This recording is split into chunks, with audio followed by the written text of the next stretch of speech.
যখন আস্তে আস্তে ওকে কোমরের মধ্যে একটু সাপোর্ট দিয়ে যখন ওকে আস্তে আস্তে এভাবে করে কাত করে রাখার অভ্যাস করা হবে, তখন আস্তে আস্তে তার সেখানের সহ্য ক্ষমতা, ওই পজিশনে থাকা সহ্য ক্ষমতা, স্টেবিলিটি এবং মাংসপেশি যে ওই পজিশনে ধরে রাখবে নিজেকে, ওই পজিশনে থাকবে, এটা আস্তে আস্তে বাড়তে থাকে এবং তা আস্তে আস্তে সে হাত নাড়তে শুরু করে।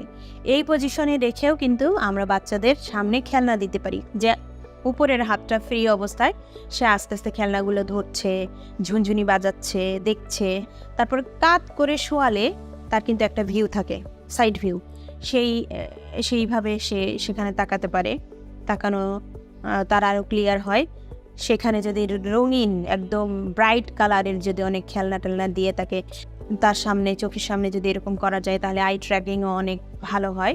তো এই পজিশনটাতে বাচ্চাকে যখন রাখা হবে, রাখার পরে সে আস্তে আস্তে এখানে থাকলো কতক্ষণ, 10 সেকেন্ড, 1 থেকে 10 পর্যন্ত গোনা হলো। এভাবে করে শুরু করতে হবে। শুরু করে আবার চিৎ করে দেওয়া হলো, আবার এই পজিশনে আনা হলো, এনে আবার তাকে 10 পর্যন্ত গুনে একটু খেলাধুলো করে আবার চিৎ করে দেওয়া হলো।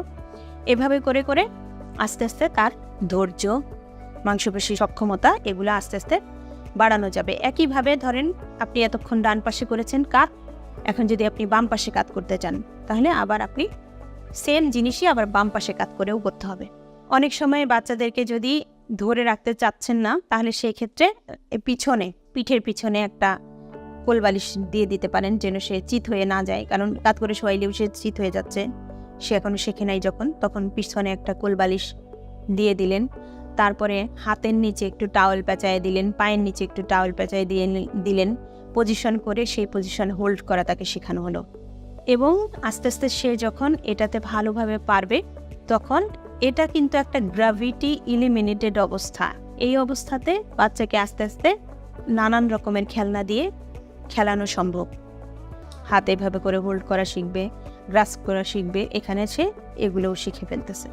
এই পজিশনে নিতে নিতে তাকে কিন্তু পরের পজিশনের জন্য তৈরি করা হচ্ছে, মানে পরের যে ডেভেলপমেন্টাল মাইলস্টোন সেটাতে যাওয়ার জন্য এটা করাটা অত্যন্ত জরুরি।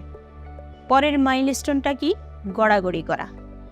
তাহলে অনেক সময় মনে হতে পারে, অনেকে জিজ্ঞেস করতে পারে, তাহলে পরের পজিশনটা তো হচ্ছে আপনার টামি টাইম যেটা বললাম সেটা, হ্যাঁ, তাহলে সেই পজিশন কি এটা অনেকটা সেরকম। যখন আপনি গড়াগড়ির পজিশনে যাবেন, তখন তো আপনাকে কাত হওয়া থেকে উপর হওয়া থেকে আবার কাত হওয়া থেকে আবার চিত হওয়া, এভাবে করে যেতে হয়। তাহলে সেই জন্য কিন্তু এটা ইনিশিয়েটিভ হচ্ছে যে সে আস্তে আস্তে টামি টাইমে যেতে পারতেছে এবং তারপরে সে গড়াগড়ি পজিশনে যেতে পারতেছে। তো এইভাবে করে আস্তে আস্তে কিন্তু তার মোটর ডেভেলপমেন্টগুলো হচ্ছে এবং মাইলস্টোনগুলো সে আস্তে আস্তে পার করার জন্য রেডি হচ্ছে। তো আজকে এই পর্যন্তই।